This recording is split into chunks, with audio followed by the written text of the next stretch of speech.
The discovery. The Moroccan sun beat down mercilessly as Dr. Thalia Winters brushed away centuries of sand from what appeared to be an ordinary clay pot. But after 15 years of archaeological discoveries, she knew better. Nothing about this dig site was ordinary. Dr. Winters called out her research partner, Dr. Rajan Kapoor, his voice carrying an unusual edge of excitement. The quantum readings are off the scale. He held up a device of his own design, its display flickering with impossible numbers. Thalia sat back on her heels, adjusting her protective face covering. The pot before her seemed to pulse with an inner light that shouldn't exist in something that had been buried for thousands of years. She had specifically sought out Rajan for this expedition because of his unique combination of expertise in quantum physics and ancient Middle Eastern languages. Now it seemed her instincts had been right. "What kind of readings are we talking about?" she asked, carefully positioning her camera to document the artifact's position before extraction. Rajan crouched beside her, his usually neat appearance disheveled from hours in the field. "It's exhibiting quantum entanglement patterns that shouldn't be possible outside a controlled laboratory environment. And look at these symbols." He pointed to a series of markings that spiraled around the pot's neck. They weren't hieroglyphs or cuneiform or any other ancient script Thalia recognized, yet they seemed to shift and change as she watched, like oil on water. "I've never seen anything like this," she admitted, reaching for her satellite phone. "We need to call it in." Within hours, the dig site had been transformed into a military operation. Lieutenant Naomi Rhodes arrived with a team of specialists, their equipment far more sophisticated than anything Thalia's university grant could afford. The lieutenant was younger than Thalia expected, but her eyes held the sharp intelligence of someone who had seen things that defied explanation. "Dr. Winters," Rhodes said, extending a hand. "Director Bishop sends his regards. He's very interested in your discovery." Thalia had heard of Marcus Bishop and his secretive Global Anomaly Research Division, but like most academics, she had dismissed the organization as a conspiracy theorist's dream. Now, watching the military-grade containment field being erected around her find, she wasn't so sure. "The artifact needs to be preserved," Thalia insisted. "Its historical value may be the least interesting thing about it," Rhodes interrupted, gesturing to her team's readings. "Those symbols you documented, they're rewriting themselves every few minutes, but in patterns that suggest intelligence." Rajan pushed his way forward, his tablet displaying complex mathematical equations. "The quantum fluctuations are increasing exponentially. Whatever this is, it's not just ancient technology. It's active." As if in response to his words, the pot began to hum, a sound that seemed to bypass their ears and vibrate directly in their bones. The symbols glowed with an intense blue light, and the air around the artifact shimmered like a heat mirage. "Everyone back," Rhodes ordered, but Thalia couldn't move.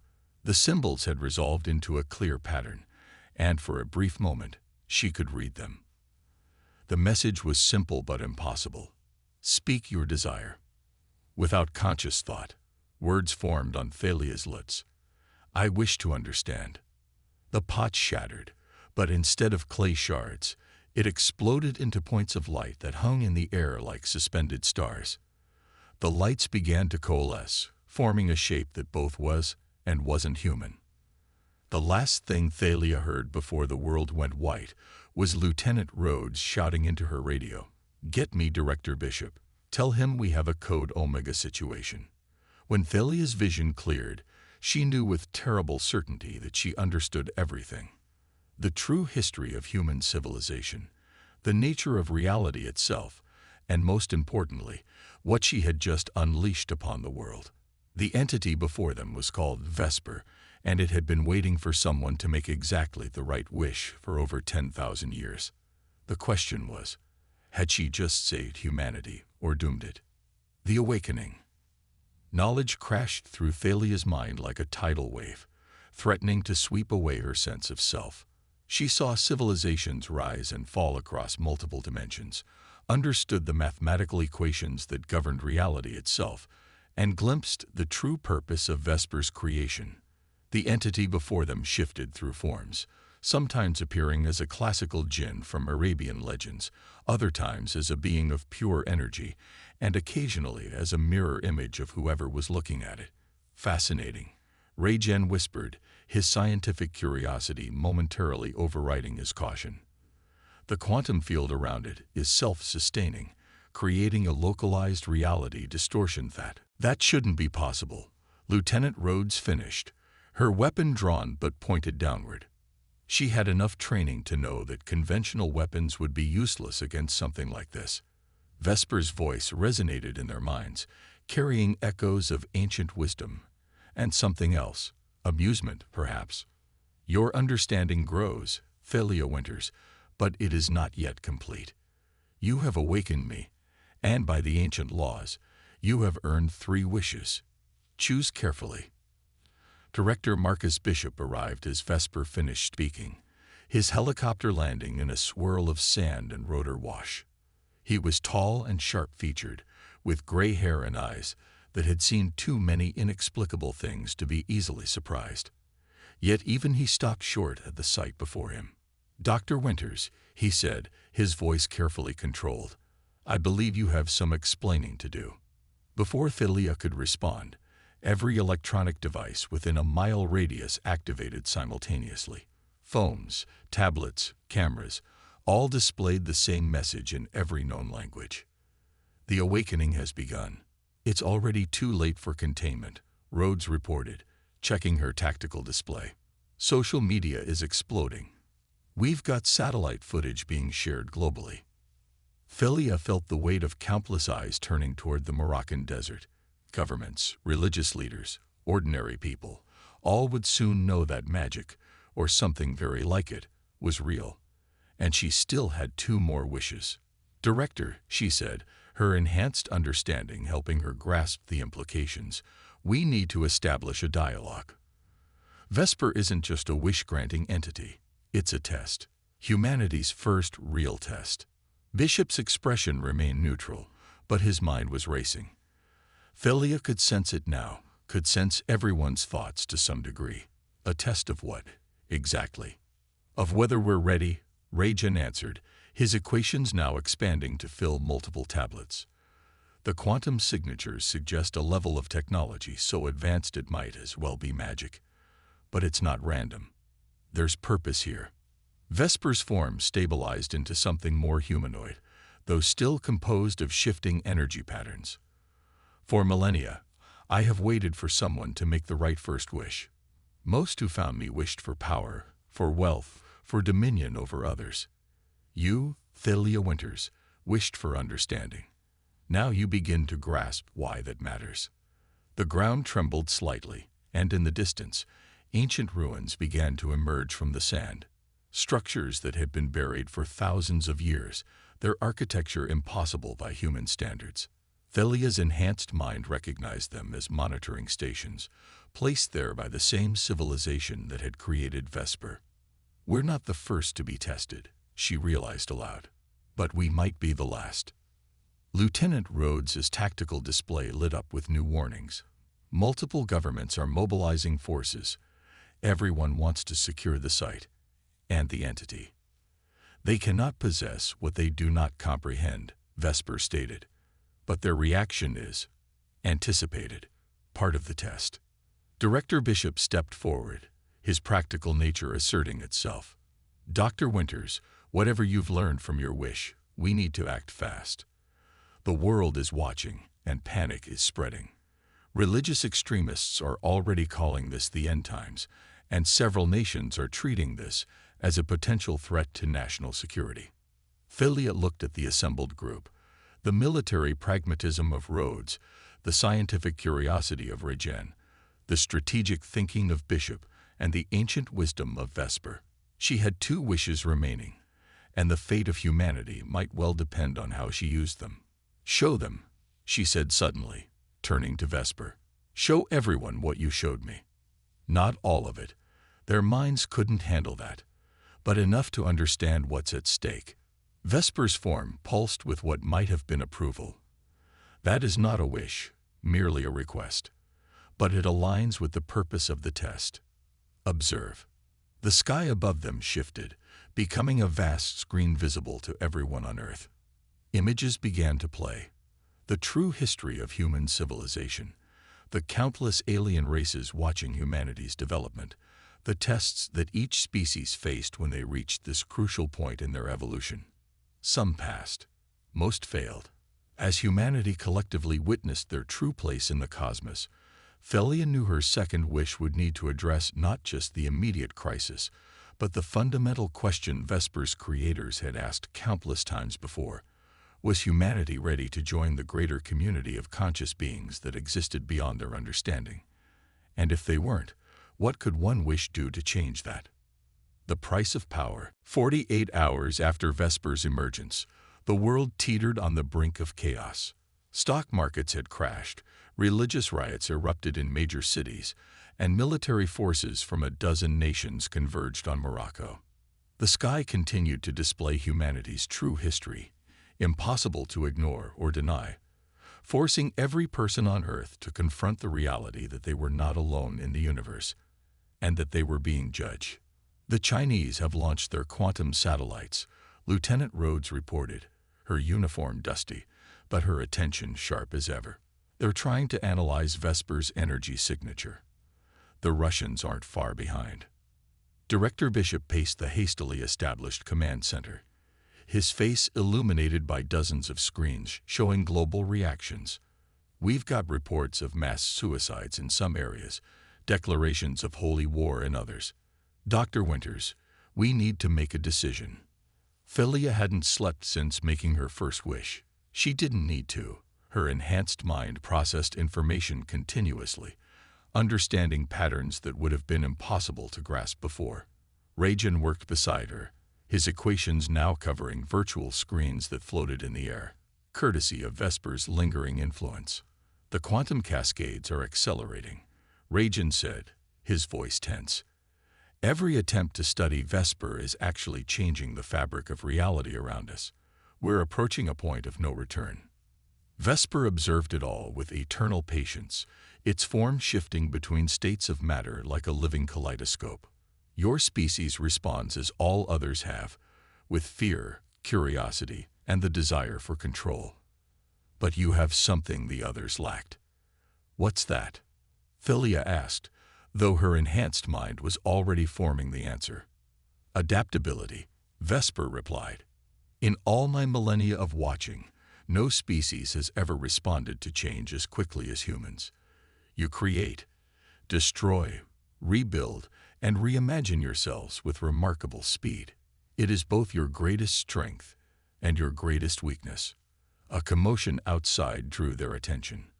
A group of religious leaders had somehow made it past the military cordon, representatives from every major faith, walking together in an unprecedented show of unity. Behind them came scientists, philosophers, and ordinary people, all drawn by an inexplicable compulsion to be present. They sense what's coming, Felia realized. The test isn't just about me making the right wishes. It's about how humanity responds to fundamental change. Director Bishop received an urgent message, his expression growing grave. Multiple nuclear submarines are going to launch position. China, Russia, and the U.S. are all threatening preemptive strikes, each claiming they need to secure this power for the good of humanity. Their actions prove they are not ready, Vesper observed. No, Felia countered, standing up. Their actions prove exactly why we need this. Humanity isn't perfect. We're messy, contradictory, and often dangerous. But we're also capable of incredible growth. She stepped outside the command center, facing the gathered crowd. Her enhanced mind could sense their fears, hopes, and desperate need for understanding. Behind her, Rajan's equations predicted multiple possible futures, each depending on what she would wish for next. I know what my second wish needs to be, she announced, her voice carrying with unnatural clarity. But first, you all need to understand something. Vesper isn't here to grant power or to judge us. It's here to offer us a choice, not just me, but all of humanity. The sky screen shifted, showing scenes from other worlds that had faced this test. Some had wished for weapons, others for technological advancement. All had failed. The other species focused on what they could gain. Thalia continued. They never stopped to consider what they might become. She turned to Vesper, her decision crystallizing.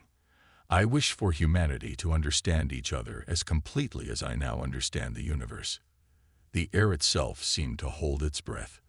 Vesper's form expanded, filling the sky with patterns of light that defied description. Are you certain? Such understanding cannot be undone. To know others completely is to lose the comfort of ignorance forever. We're ready, Thalia said, and as the words left her mouth, the world changed. Every human on Earth suddenly felt the thoughts, emotions, and memories of those around them. Soldiers lowered their weapons as they experienced their enemies' fears and hopes. Religious leaders felt the divine through each other's different but equally valid perspectives. Scientists and skeptics touched the mystery of faith, while believers grasped the beauty of empirical truth. The effect rippled outward like a psychic tsunami. Nuclear submarines surfaced, their crews unable to contemplate mass destruction now that they truly understood its cost. Border conflicts ceased as artificial boundaries lost meaning in the face of shared consciousness. But with understanding came pain. The collective trauma of humanity's history, the weight of billions of lives interconnected. People wept in the streets, overwhelmed by the sudden awareness of both the best and worst of human nature. Fascinating, Ray-Jen whispered, his scientific detachment warring with his new empathic awareness. You've created a quantum field of shared consciousness. We're all entangled now. Lieutenant Rhodes lowered her tactical displays, tears streaming down her face. I can feel everyone. Every soldier I've lost, every life I've. How do we live with this level of awareness? The same way we've always lived. Director Bishop said softly, his carefully maintained control cracking as he felt the weight of every difficult decision he'd ever made, now shared with the world. By choosing to go forward, no matter what. Thalia watched as humanity grappled with its new reality. Her second wish hadn't solved their problems. In some ways, it had made them more complex, but it had given them something they desperately needed, the ability to truly understand one another. Vesper's form pulsed with what might have been approval or concern. It was hard to tell with an entity that existed partially outside normal spacetime. Your second wish was unexpected. No species has ever chosen to transform themselves rather than their circumstances, but the greatest test still lies ahead. As the sun set over the Moroccan desert, Thalia felt the weight of her final wish looming. She had given humanity understanding of each other, but now they needed to decide what to do with that understanding. And somewhere out there, watching, waiting, were the beings who had created Vesper, the ones who would ultimately judge whether humanity had passed their test. The hidden truth. The first week of universal understanding transformed human civilization in ways no one could have predicted. Wars ended not with surrender but with reconciliation. Governments restructured themselves overnight as corruption became impossible to hide. The global economy shifted from competition to cooperation as everyone understood exactly what their choices meant for others. But it wasn't all peaceful revelation. We're seeing a surge in mental health crises, Ray-Jen reported, his screens now displaying global brain activity patterns. Some people can't handle the weight of collective consciousness. They're retreating into isolation, trying to escape the constant awareness of others. Thalia watched from the command center as news feeds showed both the beauty and horror of her second wish. Couples reunited with perfect understanding of past hurts. Families healed generations of trauma. But there were also those who broke under the strain of knowing too much, of feeling too deeply. Perhaps now you understand why most species fail this test, Vesper said, its form coalescing beside her. Connection without wisdom can be devastating, yet your kind adapts, even to this. Director Bishop entered, his normally pristine appearance showing signs of strain. Even leaders had to adjust to being truly known by their people. We've confirmed something interesting. The shared consciousness has limits. It only works between humans. We can't read Vesper's thoughts, nor the intentions of the beings who created it. Because they're not part of the test, Philia realized, her enhanced mind putting the pieces together. There's something else entirely. Lieutenant Rhodes joined them, her tactical awareness now enhanced by the collective knowledge of every military mind on Earth. The ancient structures that emerged from the sand. They're not just monitoring stations. They're parts of a machine that encompasses the entire planet. Vesper's form flickered with what might have been appreciation. You begin to understand. My creators did not just test species, they cultivated them. Like gardeners tending to different plants, seeing which would grow into what they needed. And what exactly do they need? Philia asked, though her enhanced mind was already racing ahead to the terrible answer. The sky screen shifted, showing images that made everyone who saw them gasp in collective shock. The universe was not just vast, it was dying. Ancient civilizations had discovered this truth eons ago and had worked together to find a solution. They seeded younger worlds with tests like Vesper, hoping to find species with the right combination of traits to help them save existence itself. The quantum decay is accelerating, Rajan whispered, his equations now describing the end of everything. The fundamental forces that hold reality together are failing. That's why they need us. They're looking for fresh perspectives, new ways of thinking. But why not just tell us? Rhodes demanded. Why all these tests and trials? Because the solution cannot be given, Vesper replied. It must be discovered by minds that are both wise enough to understand the problem and innocent enough to see past the assumptions that have trapped older civilizations in cycles of failed attempts. Director Bishop's tactical mind grasped the implications immediately. Every species that wished for power or technology failed because they were following the same paths the ancients had already tried. They're not looking for someone to fight this battle. They're looking for someone to solve it differently. Philia felt the weight of human consciousness processing this revelation. Through their shared understanding, billions of minds began working on the problem simultaneously, approaching it from countless different angles. Scientists combined insights with artists, spiritualists with mathematicians, children's imagination with elderly wisdom. Your third wish approaches, Vesper announced. Choose carefully. The fate of not just humanity, but all existence rests upon it. No pressure, Rhodes muttered, managing to inject some humor into the cosmic crisis. But Philia wasn't ready to make her final wish. Her enhanced mind had detected something in Vesper's words, a pattern that suggested there was more to this test than even the entity itself might know.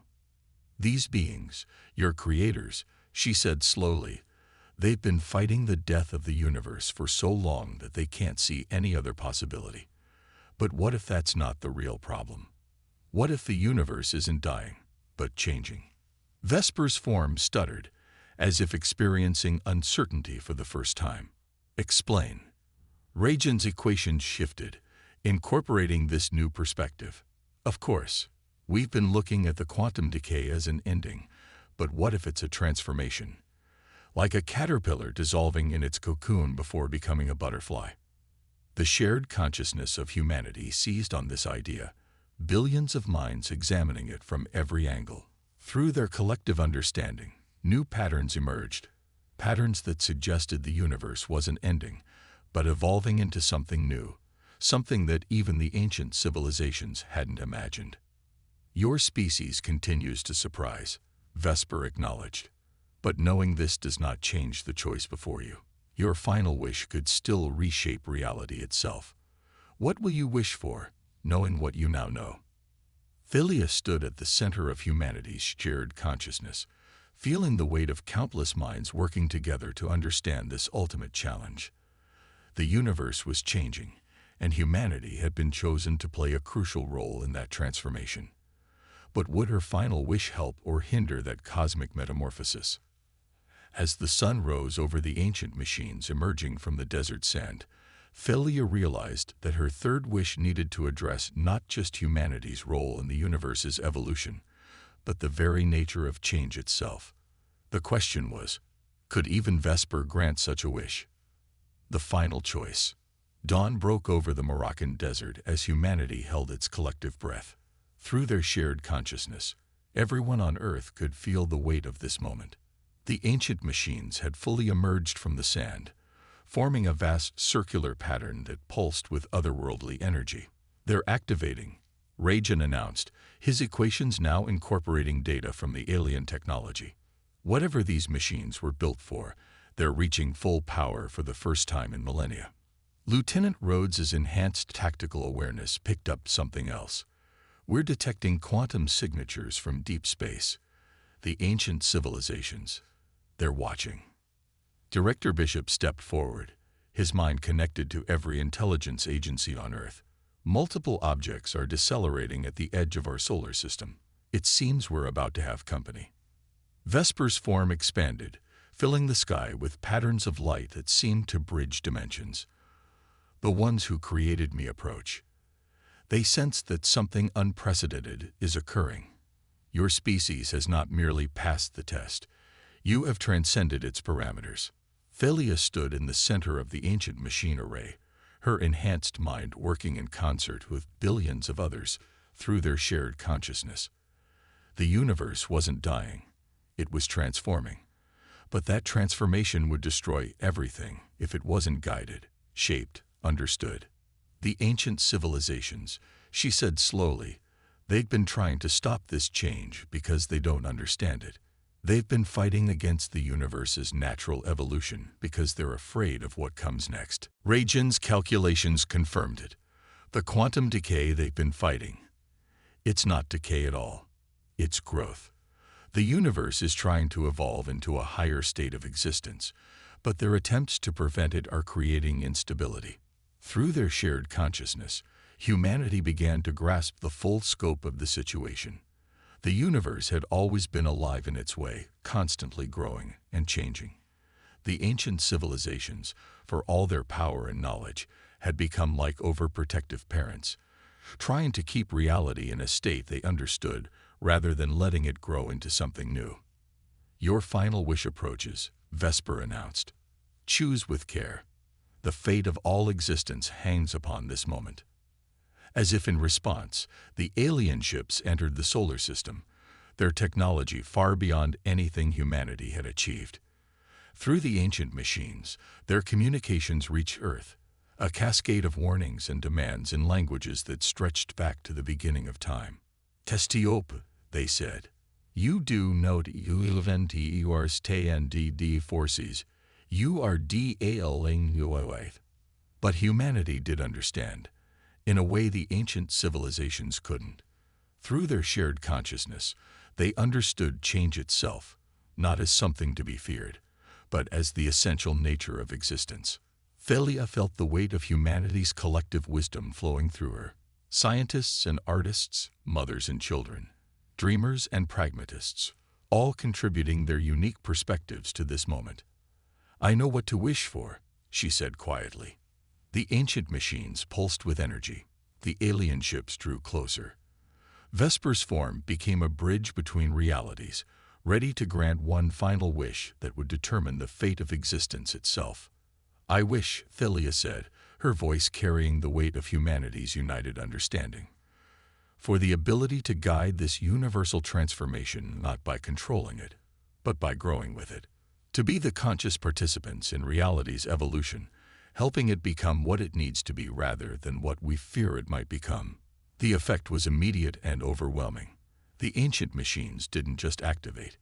They transformed, becoming conduits for something entirely new. Vesper's form expanded until it encompassed the Earth itself, its consciousness merging with humanity's shared awareness. The universe shuddered, not in death throes, but in birth pangs. The quantum patterns that the ancient civilizations had seen as decay revealed themselves as the first stirrings of cosmic metamorphosis. Through their shared consciousness, humanity reached out to the ancient civilizations, sharing not just their understanding but their acceptance of change. Some responded with fear, others with dawning comprehension. The universe wasn't ending. It was growing up, and it needed guides who could grow with it. "You have done more than pass the test," Vesper's voice echoed through reality itself. You have transformed it. My purpose is fulfilled, but perhaps a new one begins. The entity's form began to dissolve, merging with the new patterns of reality. But before it disappeared completely, it shared one final insight. The true wish was not the words you spoke, but the understanding that led you to speak them. As the sun reached its zenith over the desert, humanity found itself transformed.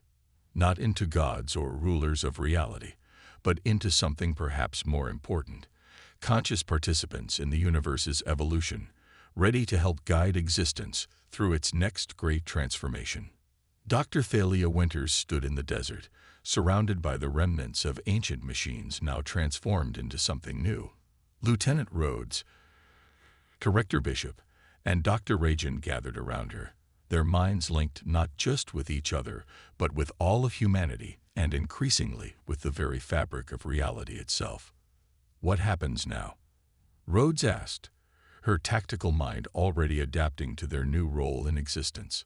Above them, the sky had changed, showing not just Earth's history but its potential futures. The ancient civilizations were approaching not as conquerors or judges, but as equals ready to learn a new way of existing.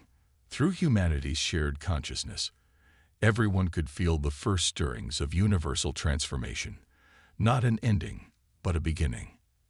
And in the vast dance of reality's evolution, humanity had found its role not as masters or servants, but as guides and participants in the greatest transformation of all, the moment when existence itself grew into something new, something that even the oldest civilizations had never imagined possible.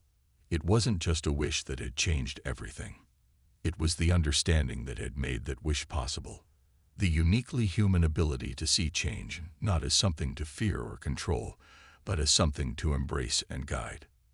In the end, that understanding had been the greatest wish of all.